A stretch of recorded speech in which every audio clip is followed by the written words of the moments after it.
Shalom, shalom. Shalom. All right, so brothers here from Great Millstone, Charlotte, coming back with another Lord willing edifying lesson to feed the sheep of Yasharallah.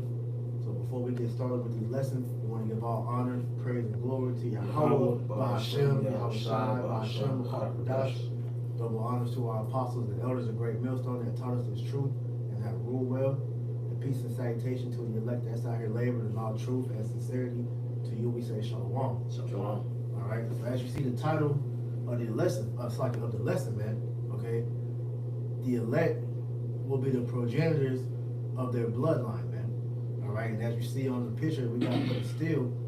All right. This is I got that from a motivational page on Instagram. It says, "Become the greatest man your bloodline has ever seen." All right. And that's pretty much one of our goals that we have in this truth, man. Because if we are of the elect, that means that when all this judgment has been, brought forth, 2/3 of the nation of Israel are going to be cut off. So what does that mean? That means that the elect, the remnant, that they're going to be the ones that bring Israel back into the kingdom of heaven, which means you will be the start of your bloodline, man. Okay? You will be the head of your family, which is what we seek to be as, just like you read about the 12 tribes of Israel, man. Okay? The 12 sons eventually became their own nation in a sense, because really Israel is 12 nations under one name. Okay, we're all the same people, but Israel is so many. We're actually 12 nations, but we call ourselves the 12 tribes of Israel, man. All right, and amongst seeing the whole conquest of trying to be great here in Babylon the Great, man, 2/3 are going about it all the wrong way. All right, because they want their name to be submitted in legacy through wickedness, which we know that doesn't stand, and it will not stand when Yahweh Shem Yahushua destroys this place, man. That's right. Maybe I got anything to say about that. God, just like Prince was saying, man.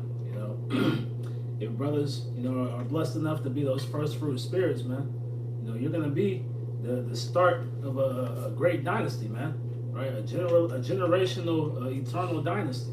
Right, and your legacy is going to live on forever, man. That's right. And it's starting right now, right? The things that we're going through right now are going to be written, in the stories forever, man. The book of life, right? I get a quick precept. Go ahead. This is Proverbs chapter 22 and verse 1. It says, "A good name is rather to be chosen than riches, and love and favor rather than silver and gold." So you want to have a good name. When you go into this word name, goes into a reputation. In Hebrew, it's sham. It says reputation, fame, glory. All right, the elect is going to have the. What was the title of the lesson again? The elect will be the progenitors of their bloodline. Or become the greatest man. The greatest man your bloodline has ever seen. So pretty much the elect is going to have the reputation of the greatest men that their bloodline has ever seen, because they're going to have that great reputation, and walking in the correct ways. Yeah, because the elect is the top of the top when it comes to Israel, because we know it's going to be levels in the kingdom. So we are of the elect. Lord, can somebody get that? You got something else? Yeah, I wanted to. Well, you finish your point, but I want to read some more of this. I was going to say, you can hold. Go ahead, speak. Kind of some more in name. It says Sham. It says an appellation as a mark or memorial of individuality, by implication honor, authority, because going into it's a book in Revelation that goes into that power, Revelation 2:26. The elect is going to obtain that power. That's right. It says character, the elect is going to be known by that character. It says base, because pretty much a man, because you get Bon Sirach 19, I think it's verse 30. But pretty much the elect is going to be known for that character. When your character goes in how you walk, halak, your conversation and your conduct. It says base. It says name, renown, report. They're going to have a good report in the heavens. That's right. You said 19 and what? I think it's 30. Sirach 19 and 30. A man's attire and excessive laughter and gait show what he is. That gait. Your gait is how you walk, your conduct. How you carried yourself. Pretty much the elect's going to have the walks to make them have a good name, and that's what's going to make them be the best men that their bloodline has ever seen. It's like, no, you good. It's all the spirit, because adding to what you just said, the reputation is going to be shown by the men that's walking with wisdom, because that's ultimately what all this ties into, what you're going to hear all throughout this lesson, what's going to separate the elect from the rest of Israel, the 2/3 of Israel, because what separates us is the wisdom from Yahweh Shem Yahweh Shai, man. That's right. All right? Go ahead. Okay. It's Matthew chapter 19 and verse 28. And Yahweh Shai said unto them, Verily I say unto you, that ye which have followed me in the regeneration, when the Son of Man shall sit in the throne of his glory, ye also shall sit upon 12 thrones, judging the 12 tribes of Israel. Right, and so what's beautiful about the scripture is this is the reward that awaits the elect. Right. Because it said that those that walk with the Lord in the regeneration, which the regeneration is just another word for reincarnation, because the elect, as the scriptures say, always come back in their life. So since the beginning, the elect has walked with the Most High and His Son. All right. So if we are those men, the reward that we have for forsaking this life is having a seat on the thrones of the 12 tribes of Israel, because the elect are going to be the governing body that's going to be running things in the earth, man. That's right. All right, brothers are going to be governing their own lands, their own provinces, their slaves. They're going to have pretty much their own kingdom within their kingdom, man. You know, so that's the thing that we got to look forward to, and that Yahweh Shem Yahweh Shai is going to give us amongst all the other things that come with, being of the first fruits, man. You know, but before we get into that, we just want to, speak on the ones that's doing this the wrong way, which is you niggas out here, man. Right. All right, because see, you're trying to build a legacy here off of the fruits of wickedness, man. You know, selling your soul to this damn devil for some FRNs, man, for some fame. All right, thinking you're gonna be able to last forever, but guess what? What the fame you're looking for is actually called infamy, and infamy does not last long in history. Right. All right, because soon that crime or that criminal is forgotten, because another crime or criminal that was greater than that person eventually came along and overtook them.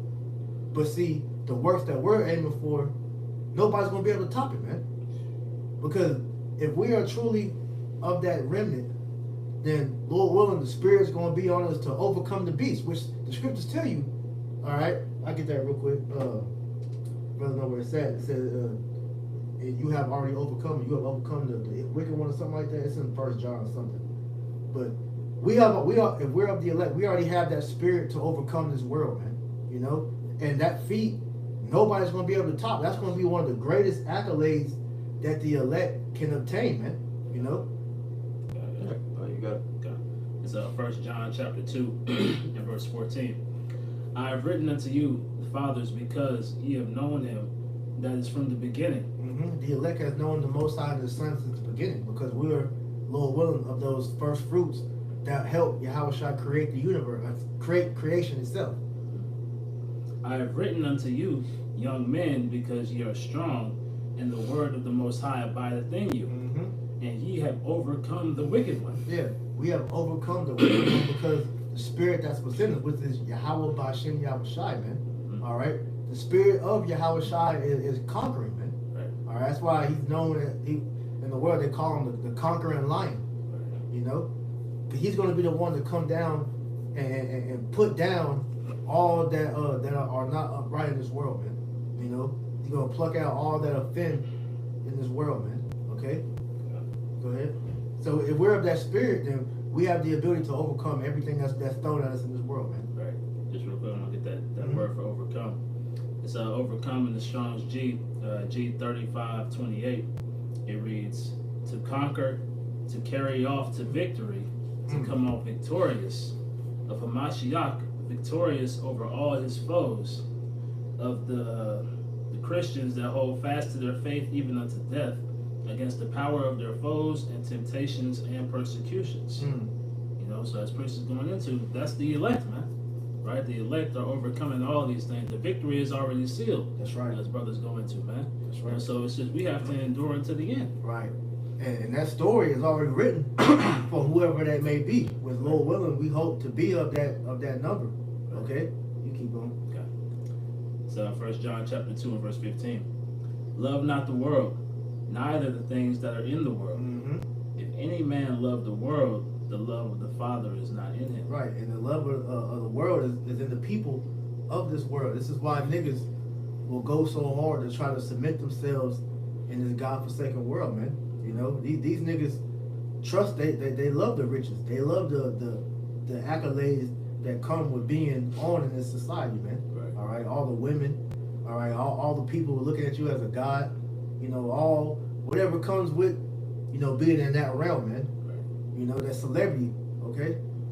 But the elect's gonna be the real celebrities in the kingdom, man. Right. You know, people gonna be in awe when they see an elect man walking around in the kingdom of heaven. That's gonna be rare. Just like it's rare to see the so-called elites walk around in this world. You know, you gonna say something? Well, you know, as you were saying, you know, these people go after the love of men. Yeah. We're going after the love of Yahweh Shemel Shai, man. That's right. You know, so the love of men can put you on high esteem, you know, on this side, right? But it can't get you into an everlasting kingdom. Mm-hmm. You know, the love of the Most High and His Son, that's what's gonna get you to the kingdom, man. That's what's gonna get you to an eternal dynasty. You know, a never-ending rulership, man. Mm-hmm. Right? You know, these people, they have, you know, great accolades and abundance and whatnot, you know, in the eyes of this world, but it's all temporal, right? The things that we're gonna get, Lord willing, we endure. You know, these things are gonna be non-stop, man. You know, never-ending abundance. That's right.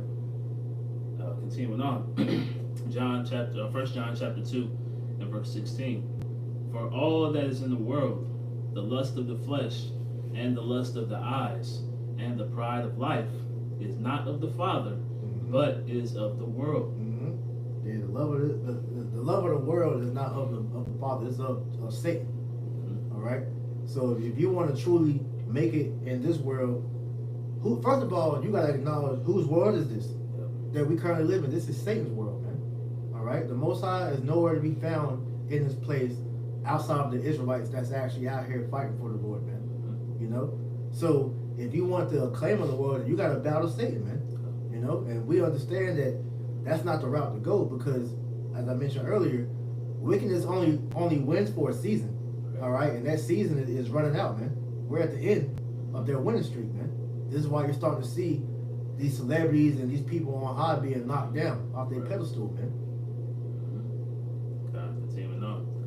And the world passeth away, and the lust thereof. Mm-hmm. But he that doeth the will of the Most High abideth forever. Abideth forever. So we're gonna, Lord willing, never die. We're gonna our name is gonna live on forever, just as we're gonna live on forever, man.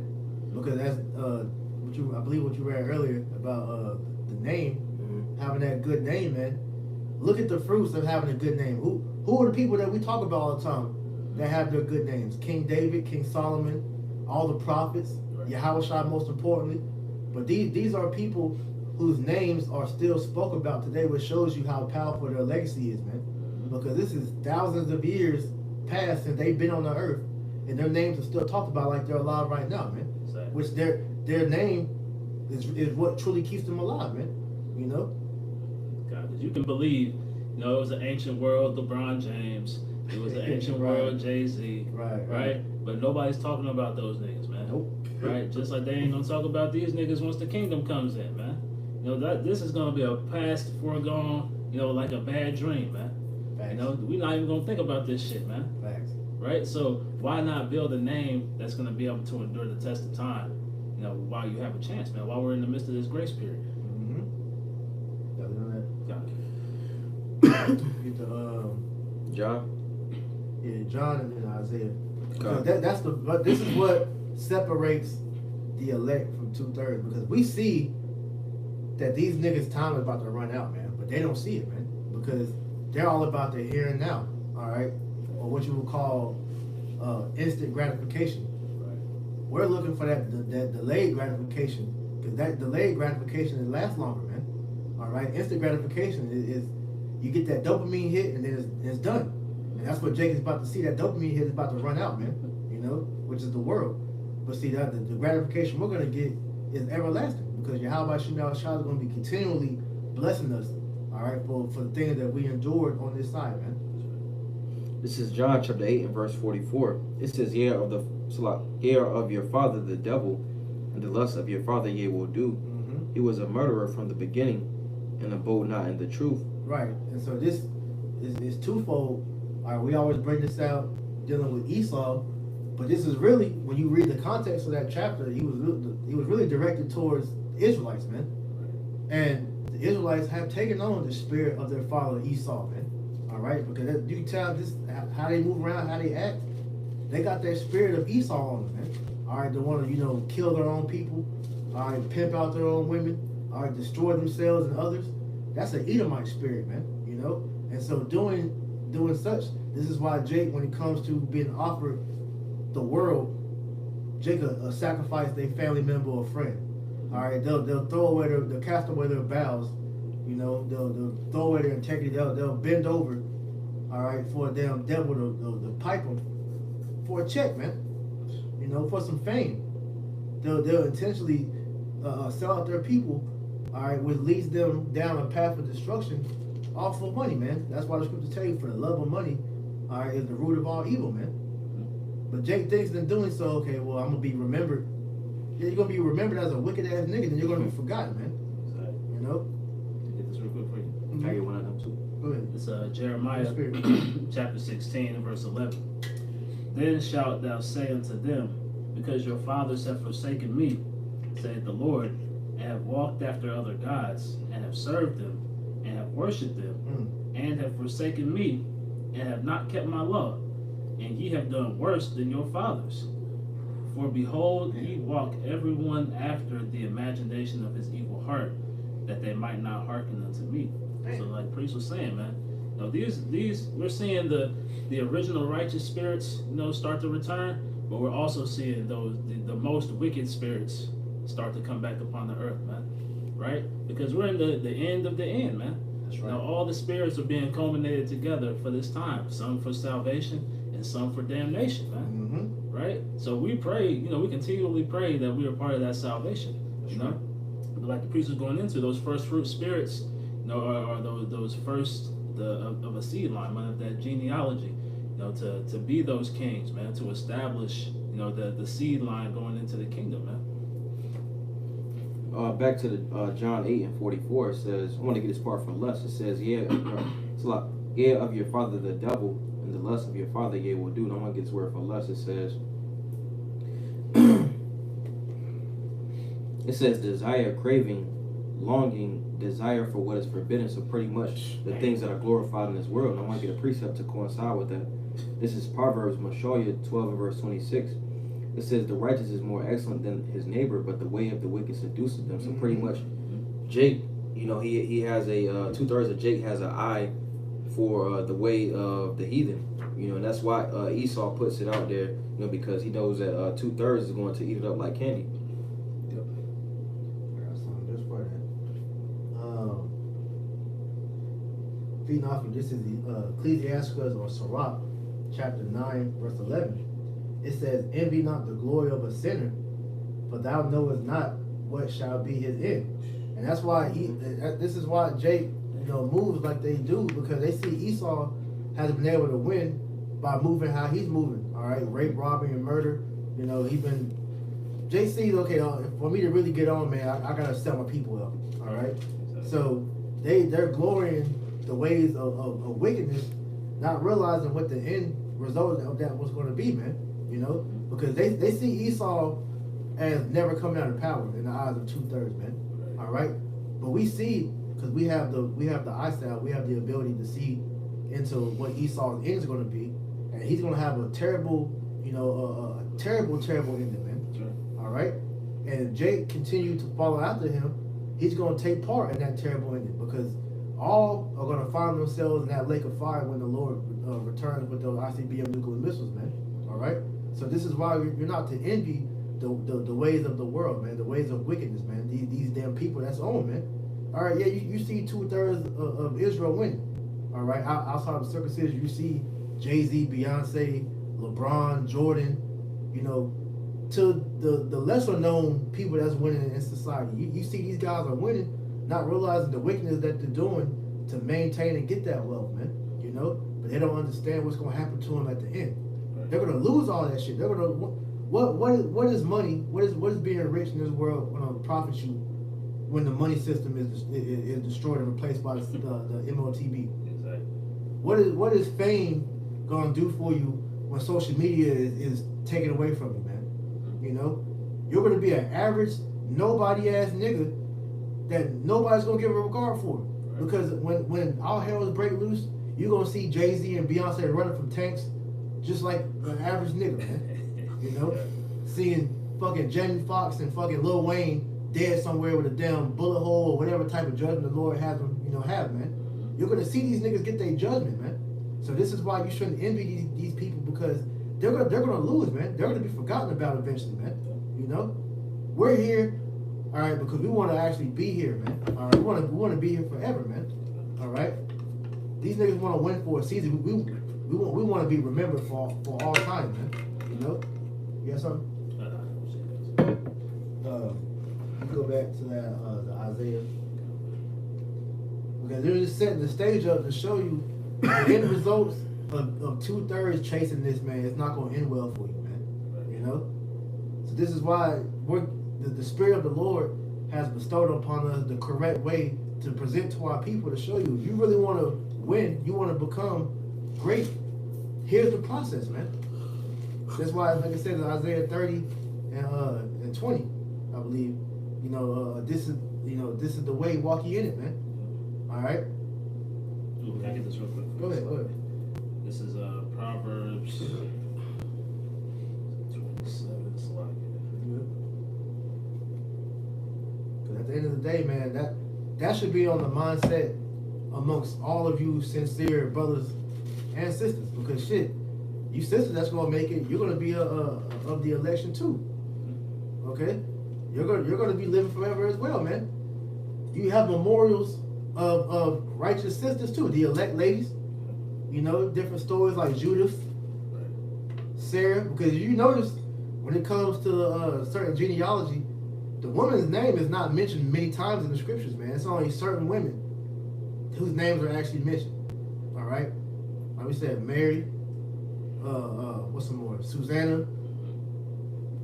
Just to name a few off the top of the head. So all that being said, we as the men, we are the progenitor of all the bloodlines, whether Israelite, Edomite, Japhite, Cushite, whatever. The man is the one that's remembered, man. All right, it's like remember. He's the one that's that starts it, man. Numbers 1:18 tells you that, man. The father is very important, man. So we hope to be of that father of our bloodline, man. Go ahead, bro. It's Proverbs chapter 20 and verse 7. The just man walketh in his integrity. Mm-hmm. His children are blessed after him. So as we continue to walk in this correct way, it's going to lead to eternal blessing, man. For our seed and their seed after that, for eternity on down, man. Like the priest was saying, it's starting with this, what we're doing right now, man. The Lord, when we be of that elect number of those first fruits, those men, the things that they're doing, the works, the sacrifices, right, that brothers is making, that's going to lead to eternal blessings for their seed line forever, man. Right. And so mentioning that, those works are passed on so that the generations after can hear of those works and learn and apply them, man. You go ahead. This is Psalms 145 and verse 4. It says, one generation shall praise thy works to another and shall declare thy mighty acts. And that's pretty much what Cornwall just said, man. All right. We're literally doing that as we speak. Speaking of the works of the generations of old, that walked before us and set the path for us to continue after. Shit, this is King David that pretty much wrote that song. We talk about his works. All right, King Solomon, Isaiah, Ezekiel, Jeremiah, Nahum, Micah, all the men of old that we read about, man.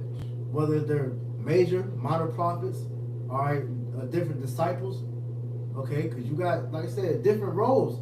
But at the end of the day, those names that are mentioned for a reason, because those men are of the elect. Therefore, they're going to be the progenitor of their seed lines, man. Stephen, Timothy, All these guys, this is a heavy thing that that we're a part of. This is why you've been hearing the spirit been amping up lately about brothers continue to increase in their studying, man, because we ain't got much more time to be getting this truth, man. So different things outside of just the scriptures, going into our customs, man, going into the different ways that how we walk, how we used to eat, different things. You gotta go all into it. It goes beyond just knowing the word. This is the most important thing, prophecy, of course, but you gotta fully be immersed into what being an Israelite is, what we used to do, man. Just to feed on that real quick. This is the book of Job 8:8. For I inquire, I pray thee, of the former age, and prepare thyself to the search of their fathers. And this is what we're doing, man. All right, looking at how our ancient forefathers walked with the Most High back then, man. All right, because if you notice the trend of how things work with the Israelites, the further that we got from the Most High, the worse that we became as a people. So for the chosen people that spoke about in the scriptures, as the names I keep mentioning, they give you the testimonies of the ones that walked right and the ones that walked wrong. Especially when you go into like the Chronicles and the Kings, it tell you what happened with the wicked kings, man. All right, how the Most High was displeased with their doings and eventually put them to death. All right. Then you read about a king like King Solomon, all right, who was righteous in his younger years, and then when he began to get old, and he succumbed to his concubines' idols. What happened after that? And we've been on a downward spiral ever since King Solomon, went off, man. We're still suffering for his sins to this day, man. But this is why the beauty of Yahushua, is so precious to us, man, because through him, everything has been, reconciled between us to where we're able to make that connection back with the Heavenly Father, man. Real quick for you, Chris. It's Tobit chapter 4, and I'll start in verse 4. I'll start in verse 5. My son, be mindful of the Lord our power all thy days, and let not thy will be set to do sin, or to transgress his commandments. Do uprightly all thy life long, and follow not the ways of the unrighteousness. For if thou deal truly, thy doings shall prosperously succeed to thee, and to all them that live justly. So as Prince was saying, if we follow after our power, all we can do is prosper, man. Right? It's only prospering when we're in our right state of mind, man. And this was the instruction Tobit was giving Tobias. It's the instruction that David gave to King Solomon. And this is the instruction that's coming, from Yahushua, down to us, man, through our elders and apostles, man. Right? To follow in the Lord, and we will succeed, man. We will, like it says, if thou deal truly, thy doings shall prosperously succeed to thee, and to all them that live justly, man. So us doing right is going to lead to our families doing right, and that righteousness is going to continue on into eternity, man. That's right. Perpetuity, as people say, man. That's right. Can you run that back? And can I get a quick precept? Okay. Let me get Salah. I wanted to get. Don't read this. This is Deuteronomy 32:7. It says, remember the days of old, consider the years of many generations. Ask thy father, and he will shew thee, thy elders, and they will tell thee. And when you go into this word remember, it means to be mindful and to think on, consider, because going back into the ways of the ancient, which that word goes into Quadam, which means perpetual and everlasting, something that's already established. That's the way that worked. That's why Tobit said to pretty much, can you run that back, Bubba? Let me get this. Tobias. It's Tobit chapter 4 and verse 5. My son, be mindful of the Lord our power all thy days, and let not thy will be set to sin, or to transgress his commandments. Do uprightly all thy life long, and follow not the ways of unrighteousness. Because again, pretty much Quadam, the ways of the East, the ancient, is perpetual, and that it was already established, and that's what works. That's why that says that, and that's why Joshua 1:8 says, this is the book of the law. So like, this book of the law shall not depart out of thy mouth, but thou shalt meditate therein day and night, so daily, all the time, that thou mayest do so that thou mayest observe to do according to all that is written therein. For then shalt thou make thy way prosperous, and then thou shalt have good success, because this was already established. You see, we can see going into westernization and Hellenization, those ways don't work. And when you actually go into westernization and Hellenization, it's contemporary, so it's only for a time. See?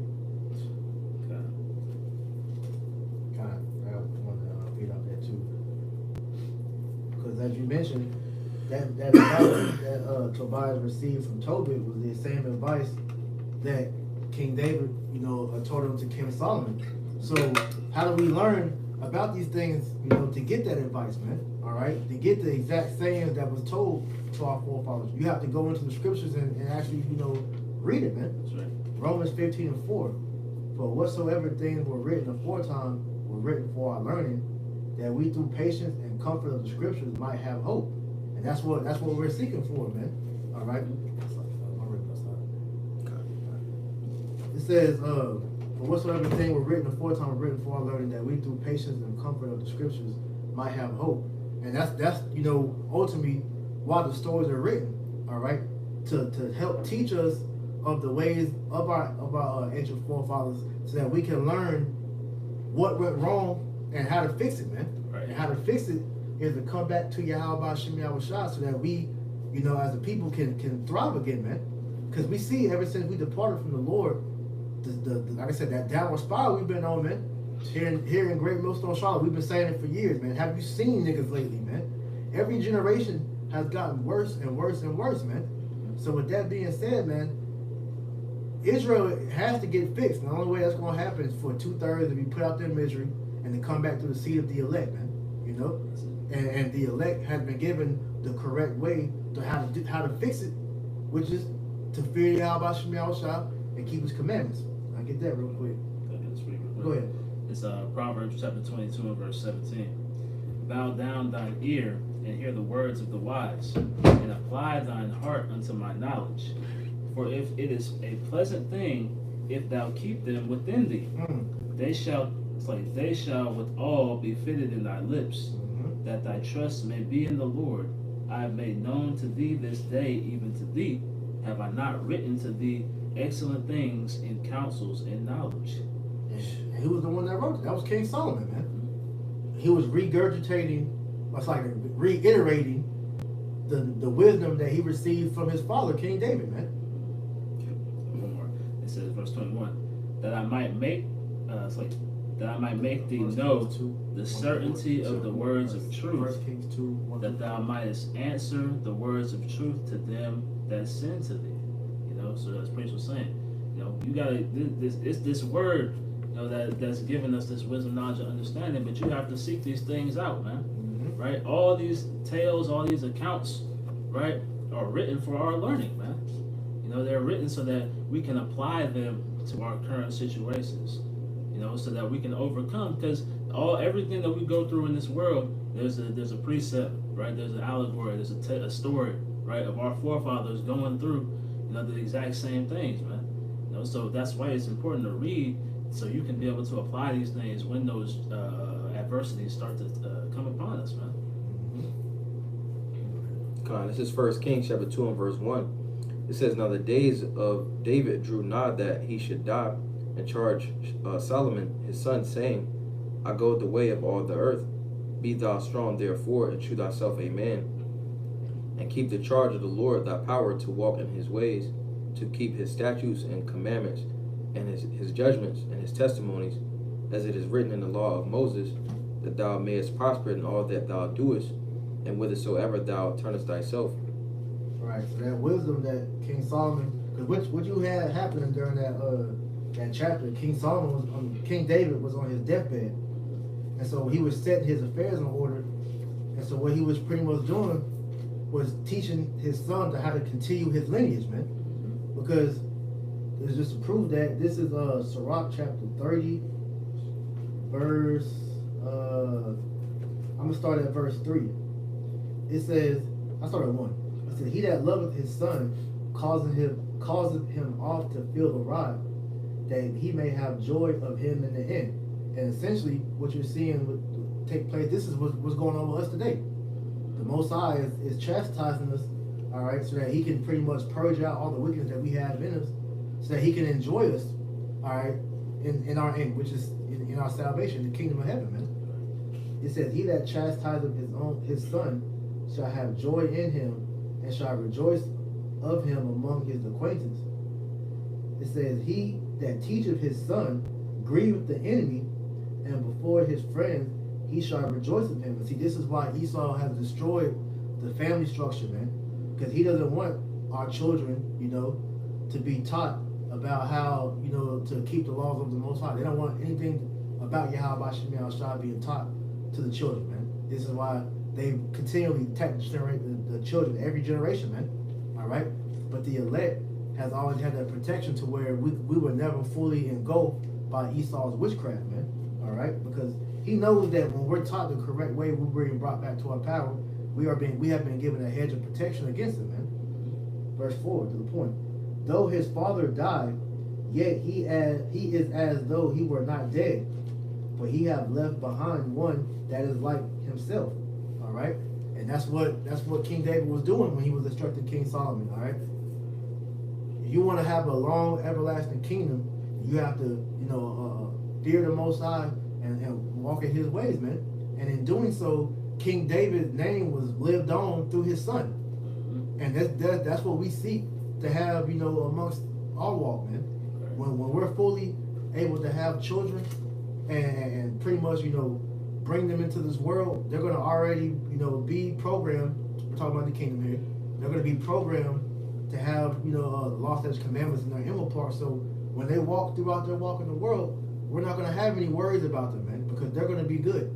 All right, we're not going to have to worry about them getting snatched up into no damn trafficking ring. All right, being attacked by these damn nasty people, man. All right, being mauled by wild animals or whatever. They're gonna be one with the earth, because they're gonna truly have the spirit of Yahweh Shem Shai already in them as well, man. So that's what we seek after, man, and that's what ultimately King Solomon was telling, King David was telling King Solomon. You want to have an everlasting kingdom, fear the Lord, man. All right, walk in His ways, man. Hey, be a righteous Israelite, man. Ultimately, what he was telling them, because when you go later on after King Solomon, when he fell, all right, and the kingdom was rent between Jeroboam and Rehoboam. Like I said, it was just a downward spiral. You can go on Google and look up the different wickedness the kings was doing after that, man. The northern kingdom never had a righteous king. Okay, the southern kingdom, they had a few. I'm not even gonna dog on them. They had a few, but even them they fell short, man. So that goes to show you why, leading up into that till today, the house of David, you looking like, where they at? Carnally. Because you see how niggas are. You can't see an Israelite amongst black people, amongst Mexicans, Native Americans, because these niggas don't represent the image of the Most High now, man. All right, the elect, little women, we're of that number. We're trying to show forth Yahweh Shai in our walk, man.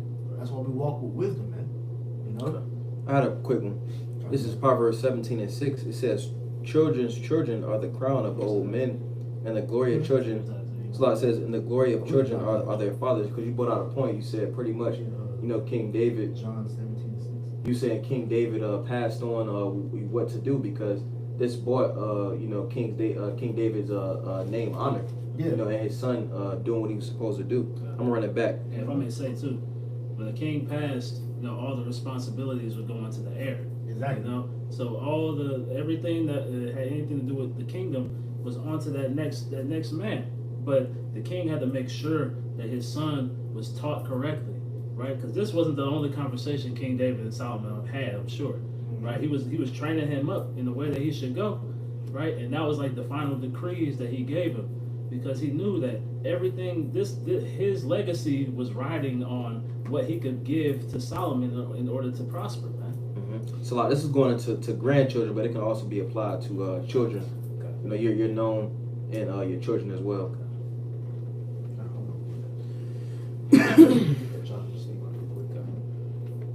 I'm gonna get let me see. You got a precept?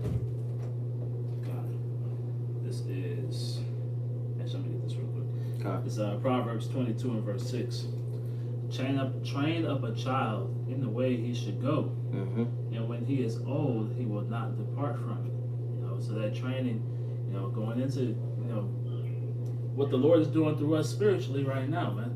Right, we're being trained up in the way that we should, you know, live our lives, the way that we should carry ourselves, the way that brothers, you know, should be seeking to grow, right? And the same that we train up our families, you know. But this is the Lord training us up in the way that we should go, so that when that time comes, we won't depart from that way, man. We'll be rooted enough to be able to withstand these storms, you know, and that will in turn cause our legacy to forward it, man. Mm-hmm. Let me get that, John. I'm gonna get this word for I'm gonna read that again. This is Proverbs 22 and 6. It says, "Train up a child in the way he should go, and when he is old, he will not depart from it." You go into this word train. It says, pretty much, it says to train, dedicate, inaugurate, to train up. So pretty much, it says to initiate or discipline, because it's a discipline. So it'll be instilled and ingrained in his mind, you know. So he won't depart, because pretty much it's established in his mind. Kind of. Oh, to add to what you're saying, a little bit more on this. Sirach 30, and I'm gonna read 4 again. It says, "Though his father died, yet he is as though he were not dead, for he have left one behind him that is like himself. When he lived, he saw and rejoiced in him, and when he died, he was not sorrowful." And so, I keep reading. It says, "He left behind him an avenger against his enemies, and one that shall requite kindness to his friends." Now, the main reason why Esau has tried to disconnect us from the Most High like that, because he knows that when King David was on the scene, he was putting pure hell on Edomites, man. You know? And so he knows that the house of David is somewhere back in this earth, man. Alright? So what he's trying to do is prevent that temple from being rebuilt, man. So this is why he's going so gung-ho on trying to destroy us, man, on all levels. So with that being said, the Most High is bringing us back to that original state so that we can go back, you know, and pretty much, you know, start putting hell back on him, which we start with these scriptures, all right? And then also, too, to establish the Most High amongst the world, man. You know, that the world will know the Most High when they see us, man. All right? And that's, like I said, that's being shown through the elect, man. That's right. It's the book of John, chapter 17, and verse 6. "I have manifested my name unto the men which thou gavest me out of the world. Mm-hmm. Thine they were, and thou gavest them me, and they have kept my word." And that's the brothers you see out here laboring. And for you sisters that believe, man, the Lord has manifested his name amongst us. This is why we walk different, contrary to the people of this world, man. Okay? Go ahead. "Now they have known that all things whatsoever thou hast given me are of thee. Mm-hmm. For I have given unto them the words which thou gavest me, and they have received them, and have known surely that I came out from thee." Right. And that the testimony is what we're presenting to the believers out there, man. All right. Yes, we're coming in the spirit of Yahushua, but guess what? Yahushua is here for you. If we're of the elect, when the Lord's coming back for all of them that believe, man. That's right. All right, because his name, like I said at the beginning, his name has been manifested into those select chosen spirits, man. "And they have believed that thou didst send me. I pray for them. I pray not for the world, Mm-hmm. but for them which thou hast given me, for they are thine. Mm-hmm. And all mine are thine, and thine are mine, and I am glorified in them." Right. So the elect has that, you know, has that pretty much that hedge from Yahushua, because he prays to the Most High to pretty much give the elect protection to endure all the wickedness in the world, so that we, number one, we won't be polluted, and then number two, we can be delivered from all the peril that's about to come upon the world, man. You know, everybody doesn't have that protection. All right, that's what we're laboring for, to earn that, because these niggas think out here that they got their guns, they got their money, and whatever trust in Esau that's going to protect them. They're going to see all that's going to be in vain, man. You know. Yeah, but they go back to that Sirach 30 and 4, right? Mm-hmm. It said, though his father died, yet he is not It's like, though his father died, yet it is as though he were not dead, for he hath left one behind him that is like himself. See? Right? So even though Yahweh Shai isn't physically here, he's left behind those that are like himself, man. Right? The elect. And we're coming more and more into that stage, Lord. We're gonna be enduring, man. And what's heavy about that, because what's one of the WEF's sayings? They say, well, God is dead, right? Right. So the Most High has left behind a remnant that is like unto himself, man. You know? And we're putting forth that. All right? And guess what? The scriptures say, Romans 10:11, for the scripture saith, whosoever believeth on him shall not be ashamed. So we're not ashamed, and we're not going to be ashamed at nothing that comes upon us, all right, for walking in this truth, man. Because see, 2/3 see when we go through and think that, nah, I can't do that, man. I don't want to be looking all crazy out there on the highway with a damn bed sheet on, screaming at fucking white people, the damn black woman and niggas. Nah, I can't do that. That's why, well, you know, brothers that got family members and, you know, friends that know that this is what you do.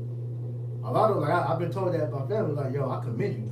That takes courage, bro, and it do, because everybody can't just go out there and pick up a Bible and defend the gospel like how we do, man. But that's our spirit of the Lord that's behind us, that's able to give us the ability to do this, man. You know, and that's gonna go a long ways beyond this captivity, man. Right. You know, that faith is gonna take us a long way, man. Right. Faith and obedience is what's going to take you to the kingdom, you know? Because we believe that should we continue in this work, you know, we're going to have a great reward on the end, man. You know? That's what's pushing, bro. It's like, look, it's like we don't believe in any of this going on out in the world, man. We believe on these scriptures, man. We believe in this word. So in order to continue in this, man, you got to, you know, pray for more faith, right? The spirit of obedience. You know, and then we can continue on, man. You can continue to grow. Right, because we have the testimonies of the ones that walked before us, like we were going into earlier, that went through that ridicule. And guess what? They were rewarded for it. When the disciples reread the book of Acts, when they were beat, thrown in prison for teaching the word, man, they rejoiced, man. Eventually, like we brought out earlier in the lesson, when they asked Yahushua, like, what reward are we going to get for doing all this? He told them, like, look, if you endure to the end, you're going to pretty much, you know, be given thrones to sit on, man. Like you quoted earlier in Revelation, that power is going to be given to us to have dominion over the nations, man. You know? So we given examples of men that caught pure hell, that were humiliated for the word, and then they endured through it. I believe that was who? Isaiah, that had to go prophesy naked. You know? Job had to pretty much, you know, lose everything. People thought he was wicked. All for, you know, for the glorifying of Yahweh Shem Yahushua. Right. You know, Hosea had to marry a harlot. You know, I believe that was Hosea. Tobit went blind. See? Daniel got thrown in the lion's den for praying. Yeah, Shadrach, Meshach, and Abednego got thrown in the damn furnace. You know, so all these different examples are things that we read about that let us know that, look, things are going to happen to you, but if you were endured to the end, guess what? Your name, part of your remembrance is going to be that name, man. Yep. Did you get that, Zephaniah? You go ahead. God, this is Psalms 78 and verse 4. It reads, we will not hide them from their children, shewing to the generation to come the praises of the Lord and his strength and his wonderful works that he hath done. Yeah, and that's happening with us now. All right? Hey, for brothers that got children, that's you doing that when you're teaching them. Okay? Hey, look, man, hey, Yahushua did this. The disciples, they did this, man. And when we look at ourselves, 'cause we ourselves are children. All right? Are we not the Lord's little ones? You know? So we're not to not declare, you know, the different things that were done, because that gives motivation to the sheep, man. You know? Go ahead. Keep going. Mm-hmm. We'll go down to 8. God. Psalm 78 and verse 5. For he established a testimony in Jacob and appointed a law in Israel, which he commanded our fathers, that they should make them known to their children. Right. No, keep on. That the generation might know them, even the children which should be born, who should arise and declare them to their children. Right, because when you read in Deuteronomy 7, I believe, when it goes into, it was either Deuteronomy 4 or 7, but it goes into how you're supposed to teach All right, the law, statute, commandments unto your children's children. All right. Importantly, why we wear the border of blue on our garments. All right, as a reminder, you know, the laws. But then also the border of blue is really supposed to be in your mind first. All right. But we're declaring these different things to let our people know this is what is in store for us, man. All right. We got this to look forward to. We continue on because look, we are a great people. Our history speaks for itself. You can see just a small fragment of that. Because look how much Esau has tried to hide it. He's whitewashed it, but our people's history still stands forth. Because it came out that all the things that Esau tried to say that was him, that was us. Right. All of it. The Moors, the Vikings, the pirates, the knights. You name it, that was Jake. That was great in the world, man. You know? Go ahead. Verse 8. It might not be as their fathers, a stubborn and rebellious generation, a generation that set not their heart aright, and whose spirit was not steadfast with the Most High. Right, because you don't want to end up how these niggas are going to end up, man. Right. Because the scriptures forewarn you, just to add to that real quick, this is Wisdom of Solomon 3, and I'm going to start at verse 16, because you see a lot of Jake out here that's pretty much prospering still, man. You look at niggas like Jay-Z, Dwayne Wade, who's some more wicked niggas? Will Smith, Magic Johnson, just to name a few, who's trying to extend their wealth through their children. But look at their children. Their children are complete bug outs, man. Demons. All right? And what's going to happen to them? This is Wisdom of Solomon 3, and I'm going to start at 16. As for the children of adulterers, they shall not come to their perfection, and the seed of an unrighteous bed shall be rooted out. For though they live long, yet shall they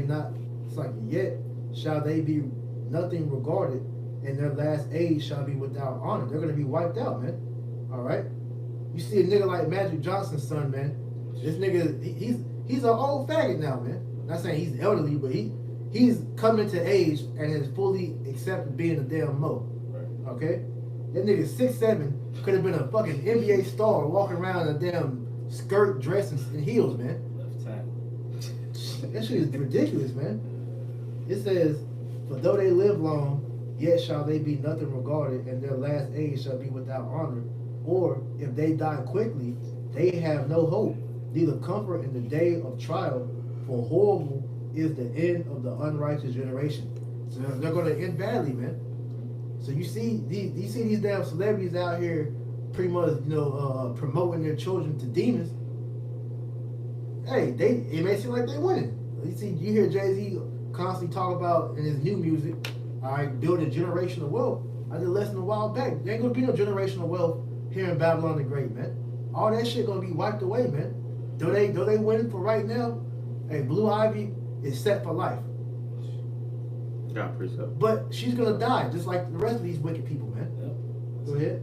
It's Ecclesiastes chapter 8 and verse 11. It says, because sentence against an evil work is not executed speedily, therefore the heart of the sons of men is fully set in them to do evil. Mm-hmm. So pretty much they feel, they feel safe, they feel secure in the wickedness and the evil that they're doing, whether it be entrusting in the world, trusting in the riches that they pass on to their children, or whatever else it is. It says, though a sinner do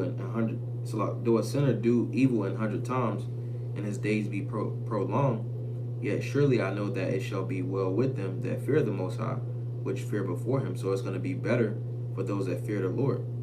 All right, choosing that false sense of security is only going to result in destruction. It's going to get you so far. I don't have that. Mm-hmm. This is Sirach, or Ecclesiasticus chapter 47. 22. I'll read that. No, it's kind of. I had that chapter home, so that's the spirit. Go ahead. So 47 and 19. I'll start 19. Thou didst bow thy loins unto women, and by thy body thou was brought into subjection. Thou didst stain thine honor, and pollute thy seed, so that thou broughtest wrath upon thy children, and was grieved for thy folly. Now, this is going into Solomon, but it's also going into, as Priest was talking about, these wicked people in the earth, man, right? We're seeing the wickedness that they commit, right? The folly that they're into. But their seed are gonna receive recompense, for the acts that their parents are doing as well, man. So it's a lot of people who are leading their families down a path to death and destruction, man. Through their wicked lifestyles. I'll continue down. It says, so the kingdom was divided, and out of Ephraim ruled a rebellious kingdom. But the Lord will never leave off his mercy, neither shall any of his works perish, neither shall he abolish the posterity of his elect. The elect are always gonna have that the kingdom to look forward to, man. That posterity is always gonna be in the forefront, man. It's not going nowhere. No matter what type of adversity, no matter what type of trials and tribulations, that posterity is always in brothers' foreheads, man. That's right. It says, and the seed of him that loveth him, he will not take away. Wherefore he gave a remnant unto Jacob, and out of him a root unto David. What you want me to stop at? 22. Okay.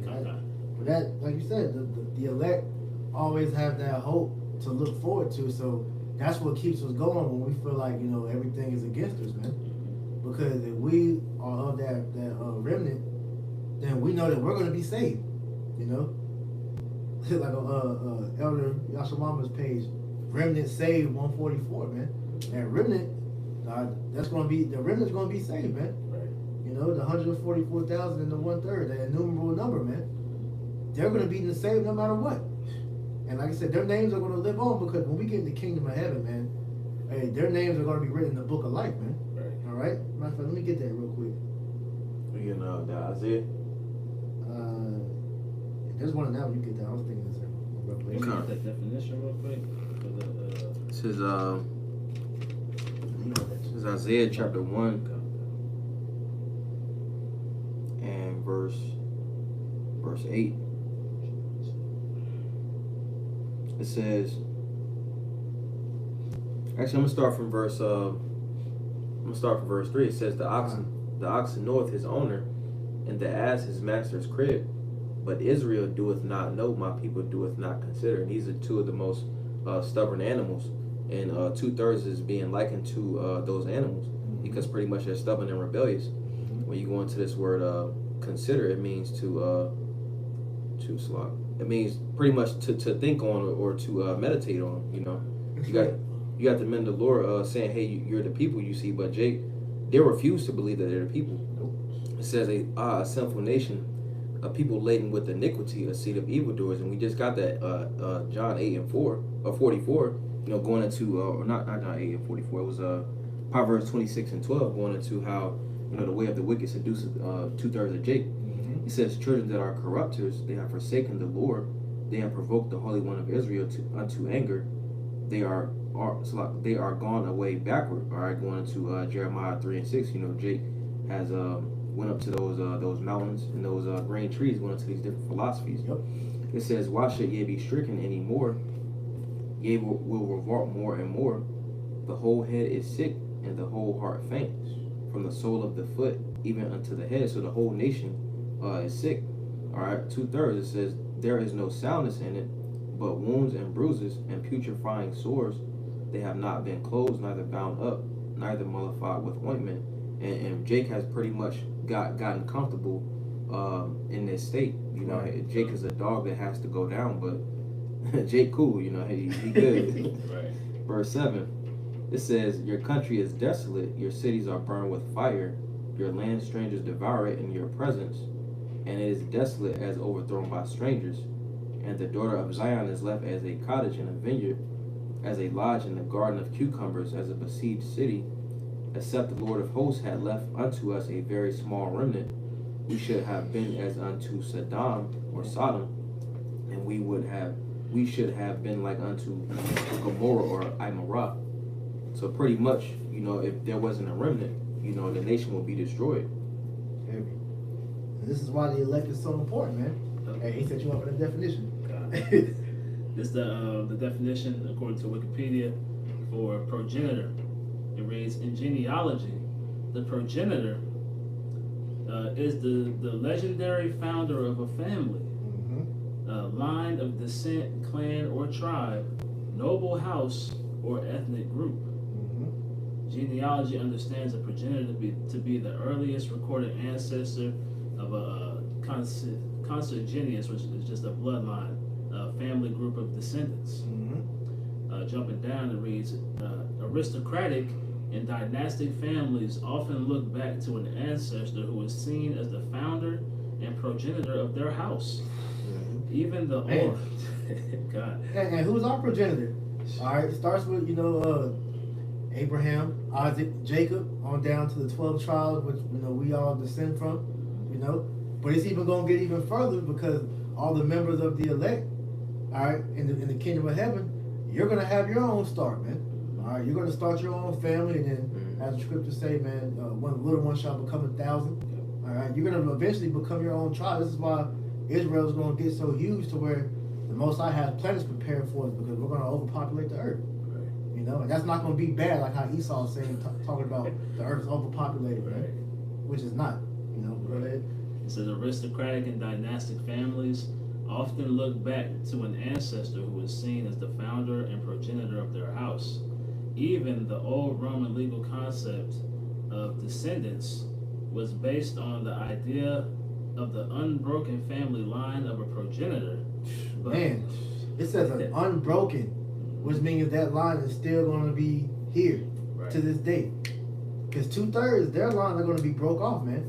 Because in the scriptures, when the Most High judged a person, he cut his whole family off. All right, and I got a few examples of that, man. Okay, this is 1 Kings 14:10. It says, "Therefore, behold, I will bring evil upon the house of Jeroboam, and will cut off from Jeroboam him that pisseth against the wall, and him that is shut up and left in Israel, and will take away the remnant of the house of Jeroboam, as a man taketh away dung, till it be all gone." And so what does that mean? The Lord stopped Jeroboam's bloodline from continuing in the earth, man. So what you gotta realize is what's niggas be like, yo, well, if I'm a 2/3, I'm gonna die, but I'm gonna be back in the kingdom. Look, bro, your seed line is gonna be cut off. So that's why when the Lord kills you, he not only kills your kids, your children, Salakia, trying to mentally program myself to stop saying kids, because that's the sacrifice, man. He cuts off your children, all right, mainly the sons, all right, because when it says him that pisses against the wall, that's all the men of that line, man, all right. So all the men was cut off, so therefore you have no sons to continue the line. Your name dies. That's why you have the law where if a man that had a brother and his brother died without giving his wife a son, that man's brother is supposed to go into his wife and bring forth a son, and that would be the heir to his brother that died, man. They also show you how important a good name is as well. Exactly. Yeah. Because if you do wickedly, your whole lineage will be cut off. Yeah, and that's why scriptures tell you there should be no unruly child. Mm-hmm. You had a son. Matter of fact, can we get the law for that? Because this is the problem. What's wrong with niggas now? Because if this law we're about to get was still in effect, there wouldn't be no goddamn 2/3 niggas out here, man. These damn demons, man. Like the scriptures call you fucking monsters, man. Right. Because that what the law pretty much we're gonna get goes into that bad seed is gonna be stoned to death, man. I think it's Deuteronomy 21. 21, yeah, 18. This is Deuteronomy chapter 21 and verse 18. It says, "If a man have a stubborn and rebellious son, which will not obey the voice of his father or the voice of his mother, and that when they have chastened him, he would not hearken unto them, then shall his father and mother lay hold on him, and bring him out unto the elders of his city, and unto the gate of his place. And they shall say unto the elders of his city, This our son is stubborn and rebellious, he will not obey our voice, he is a glutton and a drunkard. And all the men of his city shall stone him with stones, that he die. So shalt thou put evil away from among you, and all Israel shall hear and fear." All right, it said it will put evil away from among you, because the other children that would see that take place would take heed. that would be an example set forward for what not to be like. Because if that happened, if you was there in that same situation, that would be your consequence, man. And if that was applied today, man, there wouldn't be no damn AK-47 toting Chirac ass niggas, man. All these niggas would be gone. All right, and that evil will be put out, you know, from out the earth. But also too, the ones that is doing wickedly, that was a great offense because you dishonored the house of your father, man. Right. You know, which was a major offense. Even back in the early days of America, it was still, you know, upheld like that, man. You know, that's why it was important for you to be raised correctly, all right, so that you wouldn't bring a shame to your father's house, man. You know, I'm trying to find that real quick in Sirach 3. The point, you would say something good. No, I'm about to say, how's it go? I can't even remember, but I know it's something in there.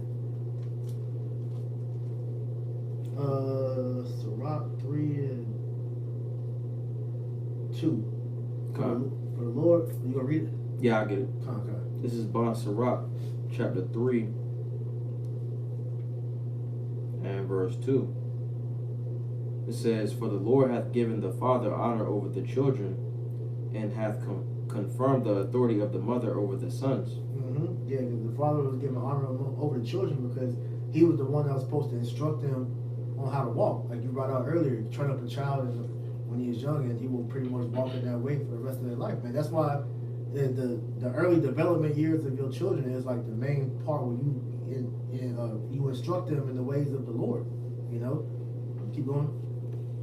"Whoso honoreth his father maketh an atonement for his sins, Mm-hmm. and he that honoreth his mother is as one that layeth up treasure. Mm-hmm. Whoso honoreth his father shall have joy of his own children, and when he maketh his prayer he shall be heard. He that honoreth his father shall have a long life, and he that is obedient unto the Lord shall be a comfort to his mother." Right. So, as the scriptures say, you know, we're supposed to honor our mother and father. I'm talking about our fleshly, you know, father, but also too our spiritual father, which is the Most High, man. All right. Because when you jakes are out here, you know, moving wickedly, hey, you're giving the Most High a bad name. You know. Keep going. Verse 7. "He that feareth the Lord will honor his father, and will do service unto his parents as to his masters. Mm-hmm. Honor thy father and mother both in word and in deed, that a blessing may come upon thee from them." Right. I mean, that was pretty much the point, you know. But as my point being that, man, you're supposed to honor your father because that's who, you know, you're representing when you out on the move, man. That's why when you read, you know, how Israel used to address each other when you came into town, they would ask you, you know, who is your father? You know, that's why your last name was supposed to be the name of your father. That's why we, you know, whatever your name is, Bond, you know, whatever tribe you come from, you know, because that's you representing your ancient forefather going all the way back to, you know, your progenitor, man. Right. You know. So with that being said, moving forward, if we're of that remnant, then eventually we're going to be put in this position that we're reading about in Sirach 3, but we're not going to have to worry about dishonor amongst our children because it says all Israel will be righteous, man. That's right. You know, we're going to fully be able to enjoy our children in the way that the Most High intended it to be, man. Not out here where you you tend to them for 18 years and then you throw them out to the wolves when he or she turns 18, man. You know, that's wicked because when you go into our ancient customs, all right, we used to live generations in the house, man. You know, and you had that upbringing amongst the community, even with that community, you know. But you know what I mean. So with that being said, man, it's important for you to walk in the correct way so that you are representing your father's name correctly, which our father is Yahweh Ba'ashem Yahweh Shai, man. You know, Yahweh, the name of the Heavenly Father through the Son. All right, you represent Yahweh through Yahweh Shai, man. All right. Yeah, we see examples of that going wrong, you know, with Eli and his sons, man. Right. That's a good point. You know, good point. They were being wicked priests, right? And as a result, they got killed by the Most High, right? And that whole, they killed Eli. You know, and that whole seed line was cursed, man, right? And they were removed out of the house of the priesthood, man, right? Completely. Eli was the high priest at the time, and that whole seed line was removed from priesthood, man. And that's because of the wickedness that his sons were doing, man.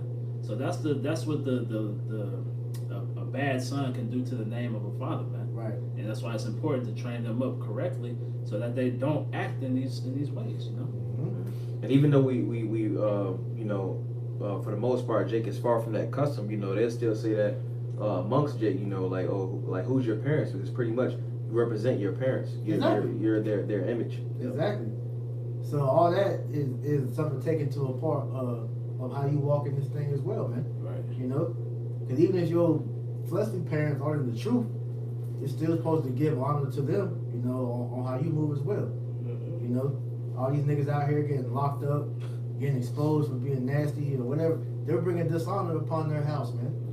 Amongst the Most High and Israel mostly, but then on a small scale amongst their own fleshly house. But for them, it don't matter because they're going to be wiped out anyways, man. You know, because they all gave heed to idols. All right, can you get that in Joshua 24:15? Because what you're seeing literally is the same situation that happened with Abraham. Okay, because Abraham came on the scene at the point to where the line of the Most High, the sons of God, so like the line of the sons of God, pretty much got disconnected. But then through that line where Abraham came out of, the Most High reestablished that connection with him, because his father, I think his name was Nahor or something like that. Abraham's father was a heavy idolater, man, and the Most High called him out of that practice and told him to pretty much walk, you know, in the ways of the Lord. And you see how he's been established. He promised them that, look, you fall after my ways, I will establish your seed forever. And to where Abraham became the progenitor of the Israelites, man. He's the first Hebrew.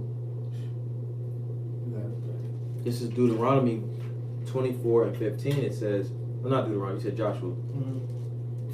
This is Joshua 24:15.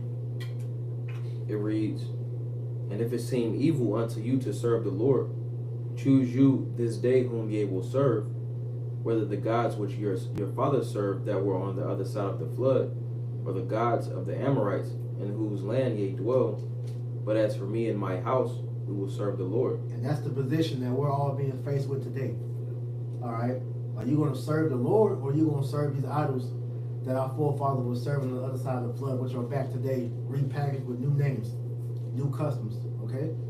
So, as for us and our houses, we're going to serve Yahweh Shem Yahweh Shah, because we want our house to be established upon that rock, which is Yahweh Shah, that's going to withstand the storm that's about to come. That's right. Because all you people out here that's into Jesus, Buddha, Allah, whatever God you choose to worship, that's not Yahweh Shem Yahweh Shai.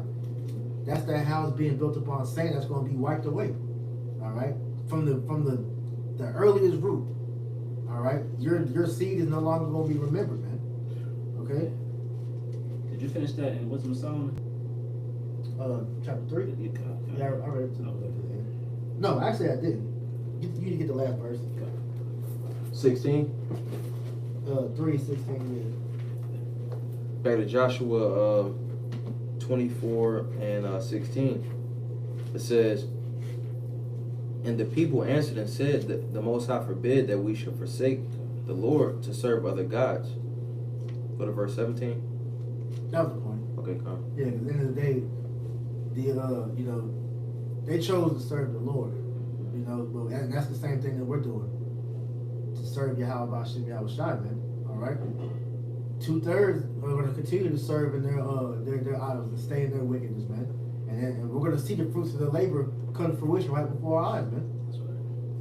God, it's Wisdom of Solomon, chapter 3. I'll start back at 16. It reads, as for the children of adulterers, they shall not come to their perfection, and the seed of an unrighteous bed shall be rooted out. For though they live long, yet shall they be nothing regarded, and their last age shall be without honor. And we're seeing, there's going to be no honor, to these people, man. As Priest mentioned, they're going to be just like regular Jake out here in the streets, man. Right? Once all this system gets shut down, once we see the downfall of Babylon the Great, because if you really think about it, nigga activities can only be accessed in America, man. True. Right? It can only prosper in the confines of America. And what's the example of that? That dumbass black woman that went to Dubai and got locked up for thinking she was going to do feminism over there, Right. man. You know, that stupid nigga that tried to run to North Korea. He was trying to, I think he was trying to get out the military or something. The dumbass crossed the line and now he's locked up over there. He might die over there, man. You know, like you said, nigga activity is nowhere accepted but over here in Babylon, man. Because over in the East, they still kind of practice the ways of our people. You know, they got. Well, I say it like this: they adopted their ways after our ways. Say it more in a better sense than that. You know, They still got some type of custom when you go to. Can I get a quick precept? Go ahead. This is Job Ayawab chapter 10 and verse 22. It says, verse 21. Before I go whence, I shall not return even to the land of darkness and the shadow of death. It says a land of darkness is darkness itself, and of the shadow of death without any order, and where the light is darkness. All right, this place is the place without any order. And that's why we see over in the East, you said that you can't necessarily say that when they take on the ways of the scriptures, but they still got some type of order to them. Right. You know, whereas over here, it's no order. It's not a particular arrangement. You know, so the same stuff that flies over here ain't gonna fly over in the East. Right. And that's why we're trying to establish that standard to our people now. Like, look, man, the ways that our people are brought up in, man, that's the ways of this world. That's why it says Jeremiah 6 and 16. All right, can you get that real quick, Bubba? Sorry. We gotta look at the old past, man. All right, the where it says the godly way, man. This place ain't got God and nothing they do over here, man. You know, this is all satanic, you know, worship and practices, man. This is Jeremiah chapter 6 and verse 16. Thus saith the Lord, stand ye in the ways and see, and ask for the old paths. Where is the good way? And walk therein. And ye shall find rest for your souls. But they said, we will not walk therein. Right, so just laying back on what your mom said, man, that the ways of the East are actually the right ways, man. Where you see, you know, women being put in order, all right, to where they're not able to move freely like how they over here. That actually works over there, and you see the women are much happier. You know, they try to talk about they're oppressed over there, but then when they interview those them Arab women over there, they actually pity these women over here, man, because they say, look, we're happy. You know, you talk about we're oppressed, we're happy. Right. I get to live with my husband. I get to spend time with him every day. I ain't got to worry about the pressure of working, and all my friends are his wives. So shit, we all under one roof. So they winning actually, bro. But you look over here, these women are more miserable than they ever been in history. All right, these niggas are so through. All right, because they haven't had a true father figure in the house to properly bring them up. They were raised by their mom. All right, and you see over there, hey, a child still get, especially a woman, they'll stone their ass, man. You know, they require they men, you know, their boys when they transition from being a boy to a man when they hit puberty, that's forced upon them. Like, look, you are a man. All right, America coddles you over here, man. You know, like I seen some shit, not to, you know, rant, but I seen some shit earlier when they was addressing the whole Draymond Green, Jordan Poole punch incident, and you had one of these NBA insiders talk about some Jordan Poole is not an adult. Draymond, you were supposed to pretty much be like his elder and guide him.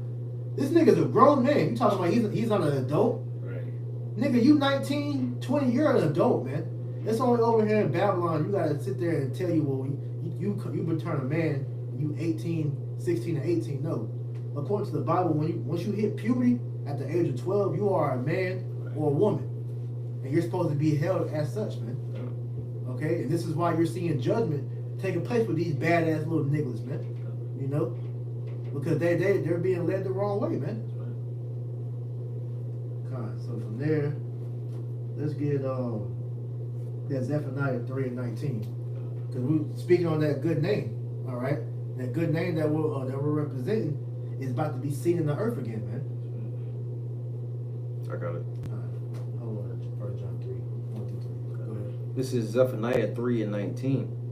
It says, "Behold, at that time I will undo all that afflict thee, and I will save her that halteth, and gather her that was driven out, and I will get them praise and fame in every land where they have been put to shame." Right. And that fame will always break out. It goes back to that name Shun, all right, which is that reputation, man.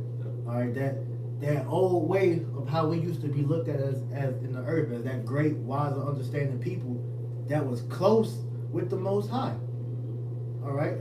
Point being, it says we were close with the Most High because when we were one with our power, we were literally gods on earth. All right. And like I said, when we began to move further and further away from that, that's when we look. This is what we became. What we look at now, man. Degenerates. We went from a noble bond to a degenerate plant, man. All right. Let me go to verse 20.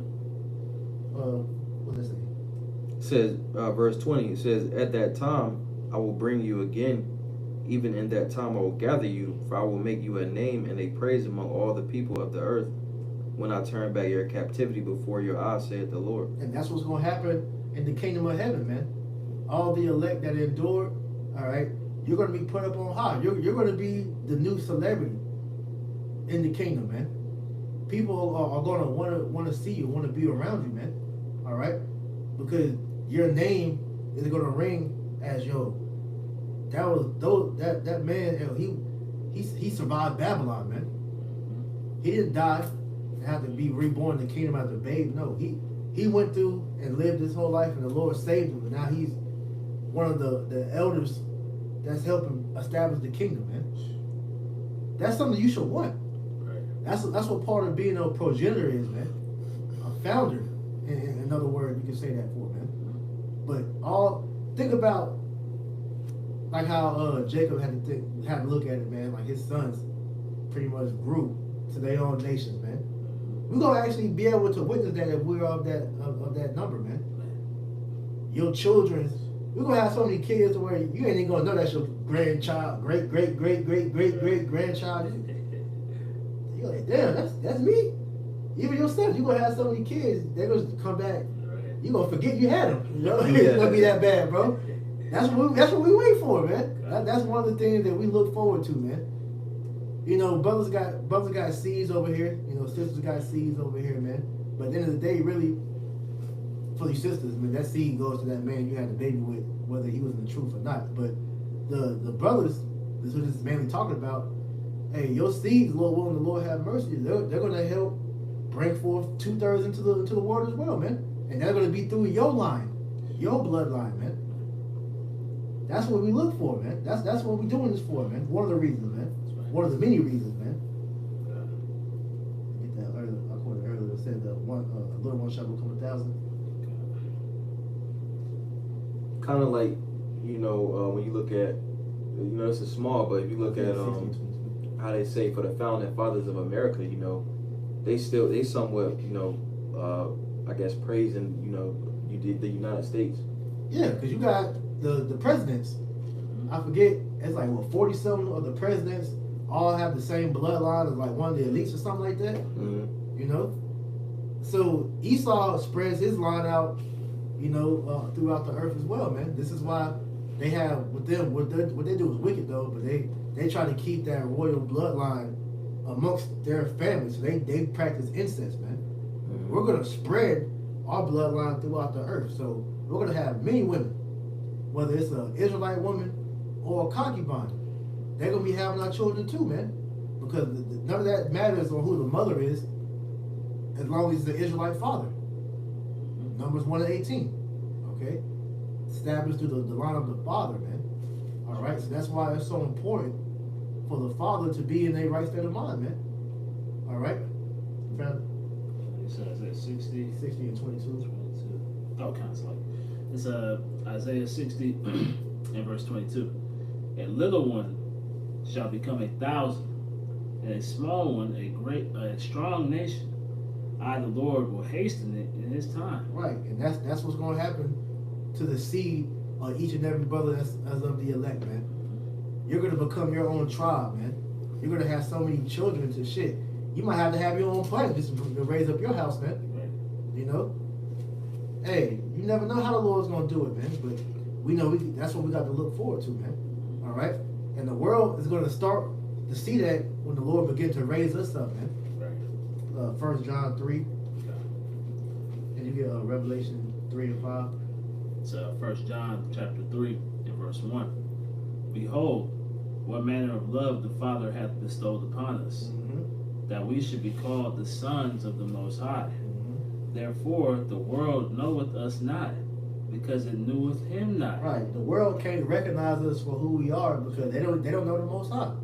Therefore, the work that we're doing out here, it's not looked at as something praiseworthy. You know, because they see we're just a bunch of niggas. They look at our outward appearance and think that we're not. There's no way possibly we could be the men of the Lord, man. That the Lord is really dealing with us, man. Right.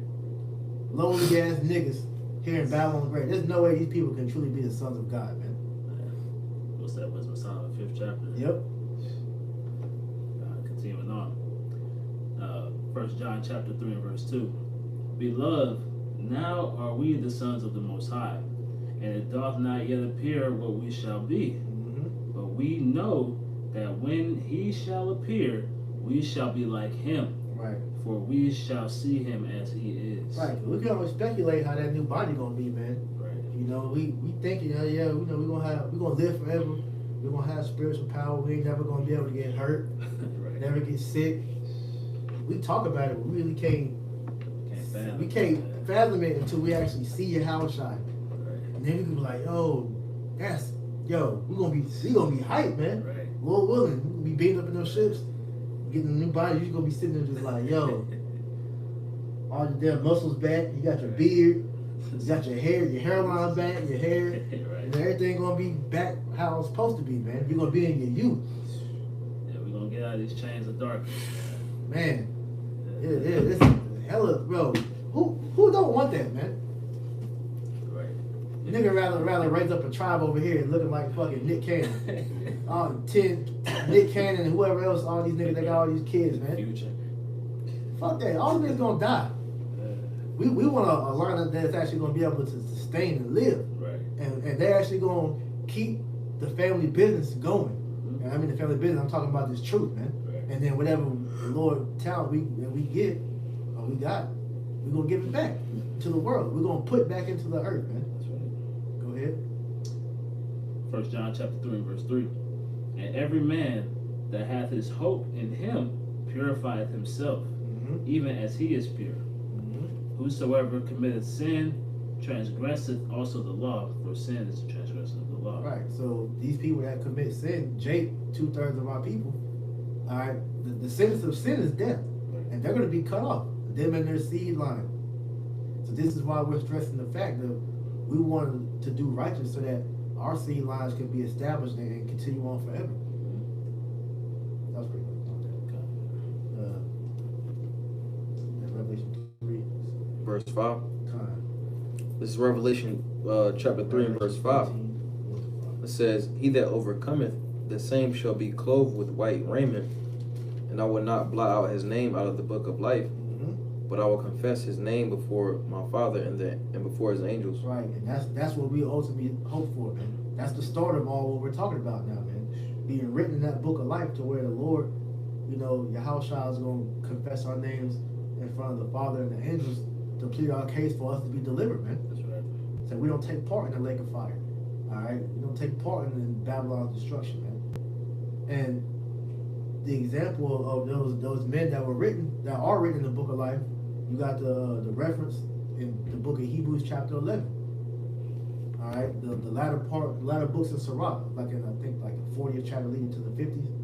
There's like 3 or 4 chapters that go into the righteous works, of the elect, elect men, Moses, Noah, Stephen, just giving out some names. Phineas, all these men, their names are written in the book of life. And how do we know? Because this Bible is the book of life, man. And their names are talked about. And Lord willing, all right, in the kingdom, we're going to have our names with stories behind our names, man. That our children's children can go and reference, man, and read about and see how great their foreparent was, man. That's the type of shit that you got to be thinking about in this truth, man. This is why high level thinking, forward thinking, being kingdom minded. That's a part of having a kingdom's mindset, man. A king's mindset is always on how to establish and grow his kingdom. A part of growing his kingdom is his children, and their children being raised correctly, man. Right. That's why we brought out the account with King Solomon, because King David was setting his house in order so that his kingdom could continue to be talked about. King David's kingdom has not ended. To this day, it's still being built through the elect, man. That's how you know that Yahweh Shem Yahushua never broke his promise to King David, man. He said there was somebody was going to come out of his loins that was going to sit on the throne forever. That's right. And that's Yahushua being brought back, okay? Because at the time, you read that for these Christians, they think that was talking about King Solomon. King Solomon fell to them. So how we know that's Yahushua? Because Yahushua is King Solomon, the reincarnation, man. That's right. If you have the ears to hear, man. You know? But with that being said, that reference is what we look forward to for ourselves. In our little mini kingdom that we're going to be able to establish in the kingdom of heaven, man. All right? Go ahead. It's Revelation chapter 14 and verse 1. And I looked, and lo, a lamb stood on the Mount Zion, and with him 144,000, having his father's name written in their foreheads. Right, that's talking about the elect having this truth, man. Right. Okay, go ahead. And I heard a voice from heaven as the voice of many waters, and as the voice of a great thunder. And I heard the voice of harpers harping with their harps, and they sung as it were a new song before the throne, and before the four beasts and the elders. And no man could learn that song but the 144,000 which were redeemed from the earth. And we're singing that song now, man. That song is the song of Moses. Right. All right, the song of salvation. All right, we're singing amongst the world so that the elect, wherever they may be scattered throughout the world, can hear this song and take part in this singing, man. So that, you know, you can be a part of that number that's going to be sealed, man. Lord willing, that's each and every one of us, man. That's a precept. I was looking for a word. Continuing on. Revelation 14 and 4. These are they which were not defiled with women, for they are virgins. Right, and that's not talking about an actual virgin that never touched a woman. No, Right. that virgin is talking about spiritually, not being defiled with the philosophies of this world, man. These wayward doctrines, man. All right, go ahead. It's like, these are they which follow the Lamb, whithersoever he goeth. These were redeemed from among men, being the first fruits unto the Most High and to the Lamb. Right, the Most High and Yahushua are recalling those spirits that were given to Yahushua since the beginning. That's right. All right, as we talked about earlier, those first fruits, man, those progenitors. All right, those first creative spirits that was, when you read in the book of Genesis, where it says God talking about the Elohim, that was there helping Yahushua create the universe, man. That's what we hope that we're a part of, man. That's right. First creative spirits, man. Go ahead. Verse 5. And in their mouth was found no guile, for they are without fault before the throne of the Most Right, High. because they're made perfect. And that's what we're going through right now, that purification process, so that we can be perfect. Apostle Bar just did a video recently talking about we are being instructed on how to achieve perfection, something along the line, man. You know, and how's that instruction being taught? Through the wisdom. All right, go ahead. This is Wisdom of Solomon, chapter 6, verse 17. It says, "For the very true beginning of her is the desire of discipline, and the care of discipline is love." Right, and the her is speaking about is Sophia, all right, which is a Greek way of saying wisdom, man. Going back to the Proverbs 22:6, it said, "Train up a child in the way he should go." Right. That train went to discipline. See how you see how I circle back? It says, "And the care of discipline is love, and the love is keeping and the love is the keeping of her laws, and the giving heed unto her laws is the assurance of incorruption." Right. So it says the keeping of her laws is the assurance of incorruption, is the promise of how to get immortality, man. stay with wisdom, you can't go wrong, man. All right, keep going. Back to Wisdom of Solomon 6 and verse 19. And incorruption maketh us near. Yeah, incorruption maketh us near unto the Most High. Right. When we're following the law, statutes, and commandments, then we become close to the Most High. We become one with Him, man. We become His people. So go ahead. Therefore, the desire of wisdom bringeth forth to a kingdom. The desire of wisdom bringeth to a kingdom. So the Lord is teaching us on how to ascend to the throne, man. You know, go ahead. If your delight be then in thrones and scepters, O ye kings of the people, honor wisdom, that ye may reign forevermore. And that's the cheat code right there, man. Yeah. You want to have an everlasting kingdom, abide in wisdom, and you can't go wrong. That's the start, middle, and ending of that process, man. Walk with wisdom. Okay. It's Wisdom of Solomon chapter 8 and verse 13. Moreover, by the means of her I shall obtain immortality, and leave behind me an everlasting memorial to them that come after me. Right, that everlasting memorial is that good name, that example to walk after. Like you have today, but you got, you know, we all as children had certain celebrities that we looked up to, that we wanted to be like. That's how it's going to be in the kingdom of righteousness for the children that's going to come up. They're going, because you know, different brothers got different spirits that, you know, people gravitate towards. So you emulate them, but we all ultimately are emulating Yahushua, man. You know, but we're leaving a name behind to where whatever, like these videos that we're doing for all brothers channels, you know, this is a memorial that we're setting up for, you know, the followers that subscribe to you. They look at you and try to emulate you in what ways that they can add to themselves to make them better in the ways of Yahweh Hashem Yahushai, man. You know, so that's a part of that of what we're looking forward to, man. We're trying to leave. This is how we truly live forever, man. Right. You know, like I said, you hear all these rappers always talk about that. Well, we're telling you how to do it. This is the one and only way on how to truly do that, man.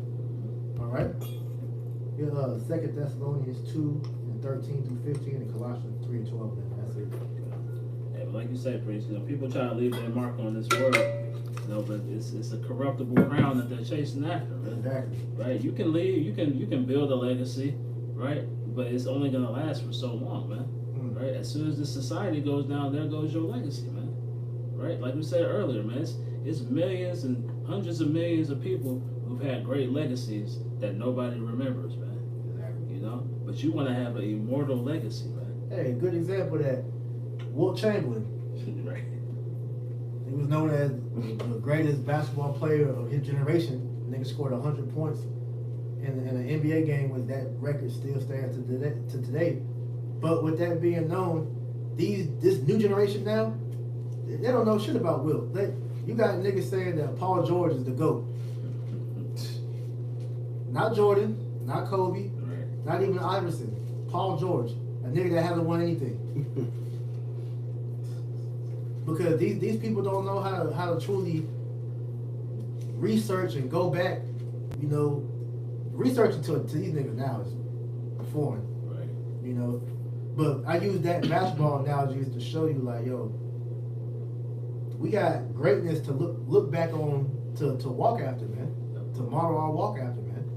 You know, so that's the legacy that we're trying to leave behind, just like how our forefathers that we're talking about left behind their legacy, man. That's right. And they all have one common denominator, which is they walked after the ways of Yahweh Hashem Yahushai, man. Okay? That's right. Colossians. 2 Thessalonians 2, verse 2:13.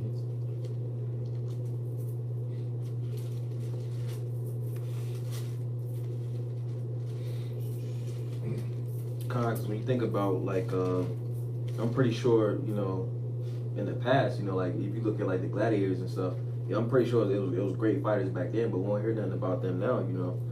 Right.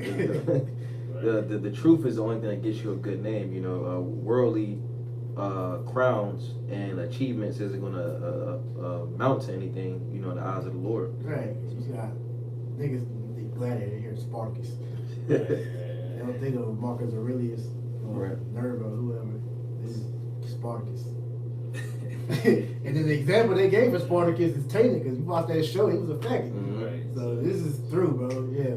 So that's how you remember Spartacus? And then at the same time, if you think about it, you can't really put anything to the scriptures. Nah. You know, like they can do that with Spartacus and all these other names, but with the scriptures just say what it says. You know, the Lord Yeah. preserved the book to where it wasn't tainted with. Yeah, all those movies they did, like on your Hawashai, you can't add nothing to that. Mhm. You know, they have to keep straight to it because they veer off. They know that there's no longer was it fiction or fact? That's the fake Fiction. fiction. It's no longer fact. Mhm. I don't know. I asked that. I'm thinking of fiction, not fiction. But either one. But yes, that it still stays on course. You know, you can't change the name because you know that. Hey, he didn't do that. The Bible says that's not in the Bible. He didn't do that. You know. That's not canon, right? Right. No, it's a non-canon event. That's no problem, man. This 2 Thessalonians chapter. You said 3. 2 and 13. 2 and 13. Yeah, it's 2 Thessalonians chapter 2 and verse 13. But we are bound to give thanks always to the Most High for you, brethren, beloved of the Lord, because the Most High hath from the beginning chosen you to salvation through sanctification of the Spirit and belief in the truth. And that's why you have been called into this faith, man. Because if you are of the elect, and the Lord has chosen you to salvation through the sanctification of the Spirit and belief in the truth. You've been cleansed from this world so that you can be brought back to the Most High and your esteemed estate, so that He can have delight in you, man. God. Continuing on. Whereunto He called you by our gospel to the obtaining of the glory of our Lord Yahushua HaMashiach. Therefore, brethren, stand fast and hold the traditions which ye have been taught, whether by word or our epistle. Right. So you have been called. It says, and He called you by our gospel to the obtaining of the glory of our Lord Mashiach Yahushua. So we're reading about the disciples giving Yahushua to the people back then, which ultimately they're giving it to us now. Yep. All right. The apostle elders, the elder bishops, on down to us brothers out here giving this gospel to you listeners, man, so that you can obtain the glory that's in Yahweh Shem Yahushua, man. Okay, because this is the only way you're gonna be able to get it, man. Because the scriptures say, faith, was it through faith, coming by hearing, or something along those lines, you know. So with that being said, you're being taught the correct way on how to, walk, all right, or how to obtain that perfection, man. That's right. God, I'll read 14 again, or what's it, 15 again? It's 2 Thessalonians 2 and 15. Colossians 2:12. Go ahead with that. Therefore, brethren, stand fast and hold the traditions which ye have been taught, whether by word or our epistle. Hey, look, we being taught, whether through these scriptures, through what you read, or through the epistles, the video epistles, right, the camps, all the lessons that brothers do. We're being taught these things. So we got to hold fast to these traditions. Brothers is getting more and more into the customs, We got to hold fast to all these things, man. Yeah. Because it goes beyond just you turning on the camera and just quoting Bible verses, man. You gotta live these scriptures, man. Like you said, going back and looking up the ancient customs, man. The different things that we did, how we moved, how we walked, how we ate, how we did everything, man. You gotta search out all things, man. That's right. All right, scripture say, be not ignorant in anything, whether small or great. Search it all out, man. Because you see that this Israelite thing is vast. Right. And this ain't even the tip of the iceberg, man. Right. All that we got over here, the Lord say, look, I got more for you when you get in the kingdom. Because these bodies can't contain it all, man. Can you imagine that, man, being Woo. revealed, new things being revealed to you every day for eternity? Bro, that's a delight. Wisdom is a delight, man. You hear Jake in there, hey, I don't feel like my day was accomplished unless I learned something new today. And that's gonna be like that in the kingdom. It's gonna be amazing. This is Colossians chapter 3 and verse 12. It says, put on therefore as the elect of the Most High, holy and beloved, bowels of mercies, kindness, humbleness of mind, meekness, long suffering. Right. So put on therefore as the elect. Move like you know that you are the greatest man in your bloodline. Move like you know that, hey man, humbly speaking, that hey man, the Lord is going to use me at Lord willing, He's going to use me as a member of the elect to bring back 2/3 of the nation of Israel. You gotta walk like that. You gotta think like that, man. All right, and that'll help keep that motivation and your faith built up to continue, stand fast in this faith, man. Because the elect, whoever they may be, the scriptures say that the elect is going to win. That's right. So why can't that be us, man? Why not us, man? According to Esau, it can be everybody but us. So that'll let you know, why can't it be us then? Right. It's written they're going to win. I want to win. That's I right. know you brothers want to win, man. All you that's going to watch this video, I know y'all want to win, man.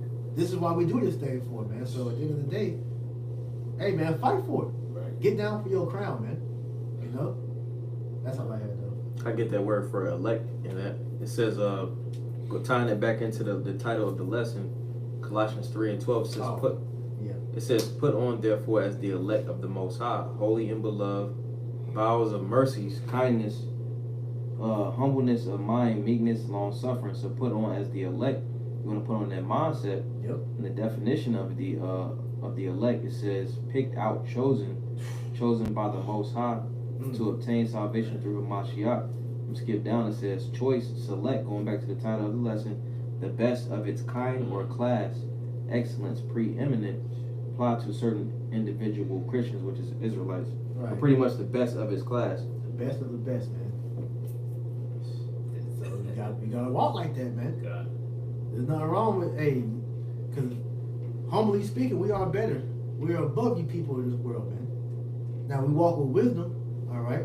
We don't look down on you in a wicked way, but righteously, yeah, we look down on you, man, because you niggas, like Yahushua said, hey, you are from beneath, I'm from above, man. We apply that same thing with us because we know how to correctly walk in the spirit, man. All right. So, brother, had nothing else. We go ahead and close it. Say, Lord willing, man, that y'all were edified from this lesson. We want to give all honor, praise, and glory to Yahweh, Ba'ashem, Yahushai, Ba'ashem, Rachakadosh. Double honors to our apostles and elders of Great Millstone that taught us this truth and that rule well.